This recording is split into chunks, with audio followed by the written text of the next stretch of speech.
જય શ્રી કૃષ્ણ મિત્રો, આપ સૌ મિત્રોનું મારી ચેનલમાં હાર્દિક સ્વાગત છે. પવિત્ર પુરુષોત્તમ માસ ચાલી રહ્યો છે. ચેનલમાં દરરોજ આપણે મહાત્મય કથા, વાર્તા વગેરે સાંભળવા મળતું રહે છે. ચાલો આજની આગળની વિડીયો આપણે સાંભળશું.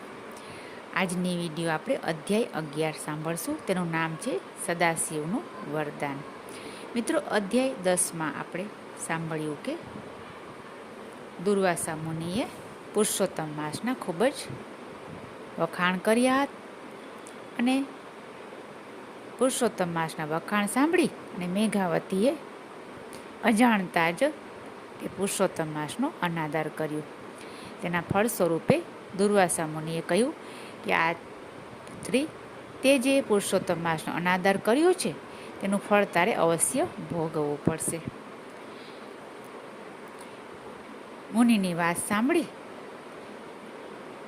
ઋષિપુત્રી મેઘાવતી તો ખૂબ જ રડવા લાગી. ત્યાર પછી તેને ભગવાન શંકરની આરાધના કરવાનો નિર્ણય કર્યો. હવે આગળની કથા આપણે સાંભળશું. ભગવાન શંકરને પ્રસન્ન કરવા માટે ઋષિપુત્રી મેઘાવતીએ ઉગ્ર તપનો આરંભ કર્યો. તે આશ્રમમાં ઘણા સુધી પાણીમાં બેસી રહેતી અને ઉનાળામાં 5 અગ્નિઓના ભડકા સળગાવી વચ્ચે તપ કરવા બેસતી. ચોમાસામાં એક પણ વસ્ત્ર ઓઢ્યા વિના વરસાદ સહન કરતી, જમીન પર સૂઈ રહેતી અને આહાર તજીને માત્ર ધૂમ્રપાન કરતી. આવી રીતે મેઘાવતીએ ઉગ્ર તપ આરંભ કર્યો. મેઘાવતીનું આવું કઠોર તપ જોઈ બધા ઋષિ મુનિઓ તેના વખાણ કરવા લાગ્યા. આવા ઉગ્ર તપ કરવાથી થોડા સમયમાં ભગવાન શંકર પ્રસન્ન થયા અને પ્રગટ થયા. ભગવાન શંકરને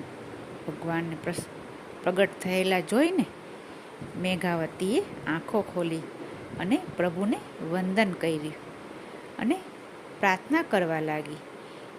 હે શંકર ભગવાન, આપે બાણાસુરનું રક્ષણ કર્યું હતું. આપે રાજા અલર્કની પત્નીને સજીવન કરી હતી. તો હવે આપ મારું દુઃખ પણ દૂર કરવાની કૃપા કરો.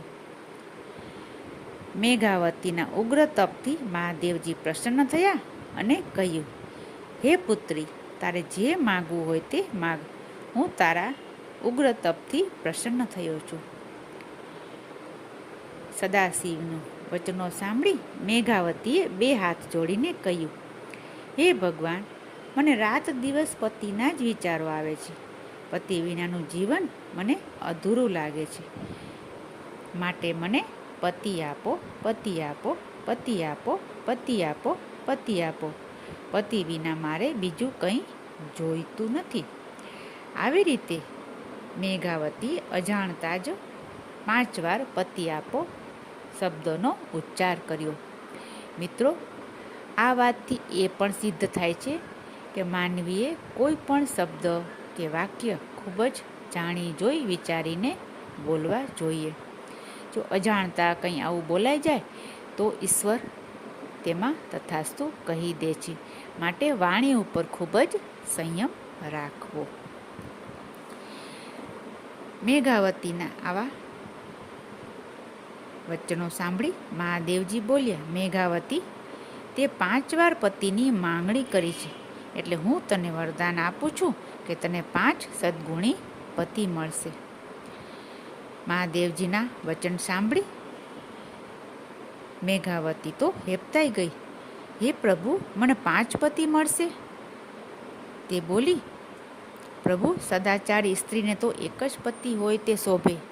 આપ મને 5 પતિનું વરદાન આપો છો તે ધર્મને અનુરૂપ નથી. માટે આવું વરદાન ન આપવાની કૃપા કરો. મારી કંઈ ભૂલ થઈ ગઈ તો મને માફ કરો. મેઘાવતીની વાત સાંભળી મહાદેવજી બોલ્યા, મેઘાવતી, તે અજાણતા જ પુરુષોત્તમ માસનું અપમાન કર્યું છે અને દુર્વાસા મુનિનો તિરસ્કાર કર્યો છે. તેના ફળ રૂપે તને આ ભવમાં નહીં તો આવતા ભવમાં 5 પતિ જ મળશે. બધા જ દેવો પુરુષોત્તમ મહિનાની સ્તુતિ કરે છે. આ પુરુષોત્તમ માસમાં વ્રત પૂજન કરનાર કોઈ પણ ભક્તની મનોકામના પૂર્ણ થાય છે. તેમ છતાં તે આ પવિત્ર પુરુષોત્તમ માસની નિંદા કરી છે, તેથી તારે તેનું ફળ ચોક્કસ ભોગવવું જ પડશે. મહાદેવજીની વાત સાંભળી મેઘાવતીના મોઢા ઉપરથી તેજ ઉડી ગયું. ચિંતામાં ને ચિંતામાં તે ફીકી પડી ગઈ. તો મિત્રો, અજાણતા પણ પુરુષોત્તમ માસનું અનાદર કરવું નહીં. જો અજાણતા પણ થઈ જાય તો પણ તેનું ફળ ચોક્કસ આ ભવ કે આવતા ભવમાં મળે જ છે. હવે આગળની કથા આપણે અધ્યાય 12માં સાંભળશું. આપે જો હજી સુધી ચેનલને સબસ્ક્રાઈબ ન કરી હોય તો કૃપયા કરી લેશો અને બેલ આઇકન પર પ્રેસ કરશો, જેથી નવી વિડીયોની જાણકારી આપને તુરંત મળતી રહે. વિડીયો સારી લાગી હોય તો લાઈક કરશો, કોમેન્ટમાં જય પુરુષોત્તમ ભગવાન લખશો અને મિત્રો સગા સંબંધીઓમાં શેર કરશો, તેથી તેઓને પણ આ પુણ્ય લાભ મળતો રહે. ફરી મળીશું નવી વિડીયોમાં. જય શ્રી કૃષ્ણ.